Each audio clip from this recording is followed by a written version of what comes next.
Welcome to new TV Telugu.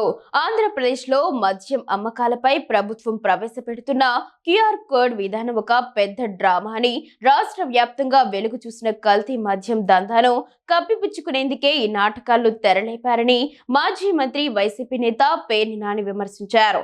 మద్యం బాటిళ్లపై QR code విధానాన్ని తామే కనిపెట్టినట్లు ముఖ్యమంత్రి చంద్రబాబు గొప్పలు చెప్పుకోవడం హాస్యాస్పదంగా ఉందని ఆయన ఎద్దేవా చేశారు.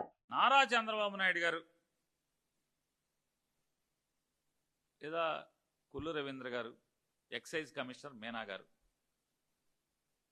వీళ్ళ దారుణమైన స్కామ్, బారుల్లో ఎంత స్కామ్ జరుగుతుందో ఛాలెంజ్ చేస్తున్నాను. నారా చంద్రబాబు నాయుడు గారిని ఛాలెంజ్ చేస్తున్నా. రాష్ట్రంలో ఉన్నటువంటి విజయవాడ, తిరుపతి, గుంటూరు, వైజాగ్, కర్నూలు ఇట్లాంటి 5 లక్షల పైబడి జనాభా ఉన్న బార్లకి 75 లక్షల ఫీజు. అవును కదా? మచిలీపట్నం, గుడివాడ లేదా ప్రొద్దుటూరు లేదా విజయనగరం ఇట్లాంటి రాష్ట్ర వ్యాప్తంగా ఉన్నటువంటి మున్సిపాలిటీల్లో అంటే 50,000 దాటి 5 లక్షల లోపు ఉన్నటువంటి మున్సిపాలిటీలో 55 లక్షల ఫీజు కదా. పెడన, అమినిగడ్డ, నందికొట్కూరు ఇట్లాంటి ఊళ్ళలో 35 లక్షల ఫీజు అని నేను అనుకుంటున్నాను. ఈ 35 లక్షలు జాగ్రత్తగా మీకు కట్టాలంటే, అంటే కట్టి వాళ్ళు బాగుపడాలంటే వాళ్ళ అద్దులు కానీ లేదా కరెంటు ఛార్జీలు కానీ స్టాఫ్ జీతాలు కానీ అన్నీ వేసుకుంటే రోజుకి బెజవాడ, వైజాగ్, తిరుపతి, గుంటూరు, కర్నూలు లాంటి పెద్ద ఊళ్ళలో రోజుకు 3 లక్షల రూపాయలు అమ్మాలి.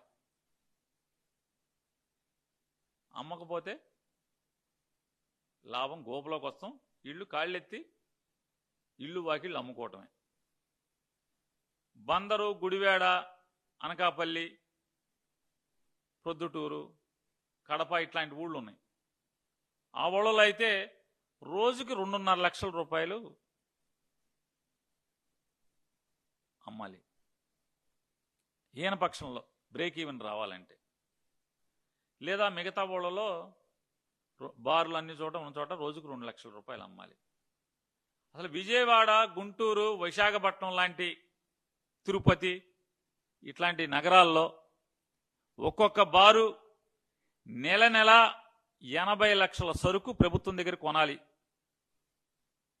కమిషనర్ గారు ఛాలెంజ్ చేస్తున్న చంద్రబాబు నాయుడు గారు, నెలకి 80 లక్షల రూపాయలు. ఇప్పటికి మీరు సుమారుగా 47 రోజులు ఎంతో 48 రోజులు అయినట్టుంది మీరు బార్లు ఓపెన్ చేసి. అంటే 846 బార్లుంటే దాంట్లో 500 చిల్లర బార్లు ఓపెన్ అయినాయి, 300 చిల్లర బార్లు ఓపెన్ అవ్వాల. అంటే ఎవడో రాలా. ఈ 500 చిల్లర బార్లలో విజయవాడ లాంటి నగరాల్లో 80 లక్షలు నెలకి కొనకపోతే, మీ దగ్గర సరుకు కొనకపోతే ఈరోజు అమ్మకాలవు. కొనేవాడు తాగేవాడు తర్వాత సంగతి, ఎంత తాగాడు అంత. నువ్వైతే 80 లక్షలు లేనిది షాప్ నడవదు, దివాళా తీసేయాలి, నెలకే దివాళా తీసేయాలి. బందర్ లాంటి ఊళ్ళలో, బందరు, గుడివాడ, పొద్దుటూరు, నంద్యాల ఇట్లాంటివి అన్నా అనుకున్నాం కదా. ఇట్లాంటి వాటిల్లో అంటే నెలకి 65 లక్షలు సరుకు కొనాలి డిపోలో, గవర్నమెంట్ డిపోలో. లేదా మిగతా చోట్ల నెలకి 50 లక్షలు సరుకు కొనాలి. కొంటున్నారా అని అడుగుతున్నాను. లెక్కలు తీస్తారా? ఛాలెంజ్ ఇది మీ గవర్నమెంట్కి. అలా లేకపోతే నేను మీకు క్షమాపణ చెప్తా బహిరంగంగా. నేను చెప్పిన లెక్క కాకుండా మీరు లెక్క చెప్పండి. నెలకి ఎంత సరుకు కొంటున్నారు ఈ బార్లో వాళ్ళందరూ? మరి ఎట్లా నడుస్తున్నాయి? మొత్తం నాన్ డ్యూటీ పెయిడ్, అంటే ప్రభుత్వం దగ్గర కొన్నటువంటి బ్రాందీ సీసాలు కాకుండా, లేదా మన జనార్దన్ దగ్గర జయచంద్రారెడ్డి దగ్గర, సురేంద్ర నాయుడు దగ్గర, లేదా తెలంగాణనో గోవానో ఏదో బయట మహారాష్ట్ర నుంచి వచ్చినటువంటి సరుకుని తాగించడం ద్వారా మాత్రమే ఈ బార్లు బతుకుతున్నాయి, బార్లు నడుస్తున్నాయి. నేను నారా చంద్రబాబు నాయుడు గారిని ఛాలెంజ్ చేస్తున్నా, రేపుగా ప్రతి రాష్ట్రం, ప్రతి ఊర్లో బారున్న ప్రతి ఊర్లో మీ ఎక్సైజ్ ఆఫీసర్తో పాటు వైసీపీ ఉన్నొకడిని, మా పార్టీ ఉన్నొకడిని, సిపిఐ ఒకడిని, సిపిఎం ఒకడిని, కాంగ్రెస్ పార్టీలో సగమేగా మీతో ఉన్నది. పోనీ ఆ సగం కాంగ్రెస్ పార్టీ మీతోనే ఉంటుంది కదా, మిగతా సగంలో ఒకడిని నిజ నిర్ధారణ కింద వేసి ప్రతి బార్కి వెళ్ళి సరుకు చెక్ చేద్దామా?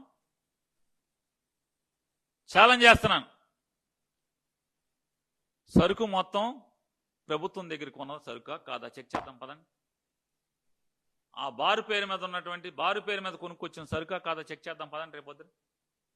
లేదా మధ్యాహ్నం అంటే ఇవాళ టీం లేటాక టైం పడుతుంది కాబట్టి రేపొద్దునే వెళ్దామా? మీరు ఇస్తారా? ఏ బార్ అతను ఈ 47 రోజుల్లో ఎంత సరుకు కొన్నారు మీ దగ్గర? ఉండదు. మీరు ఎవరో 10% కూడా, వాళ్ళు అమ్మిన దాంట్లో 10% కూడా మీ దగ్గర కొన్న సరుకే అది. ప్రతి బార్లో విపరీతమైనటువంటి స్కామ్ జరుగుతుంది. ఇది జనార్దను, జయచంద్రారెడ్డి, సురేంద్ర నాయుడు కంటే కూడా పెద్ద స్కామ్ ఇది. నెల నెల రాష్ట్రంలో ఉన్నటువంటి 500 చిల్లర బారుల నుంచి 5 కోట్ల రూపాయలు డబ్బులు వసూలు చేస్తున్నారు. ఎవరికి వెళ్తున్నాయి ఆ సరుకు? అది కాకుండా ఇంకేమన్నా దొంగ సరుకు అమ్ముతున్నాడా చెక్ చేయకుండా ఉండటం కోసం 5 కోట్ల రూపాయలు ఎవరికి వెళ్తున్నాయి? సారా మంత్రి గారికి వెళ్తున్నాయా? కమిషనర్ గారికి వెళ్తున్నాయా? లేదా ఎవరికి వెళ్తున్నాయి? ఇంత విచ్చలవిడిగా మద్యం స్కామ్ చేస్తూ మళ్ళీ వైఎస్ఆర్ కాంగ్రెస్ పార్టీ మీద పడి ఏడవటమా?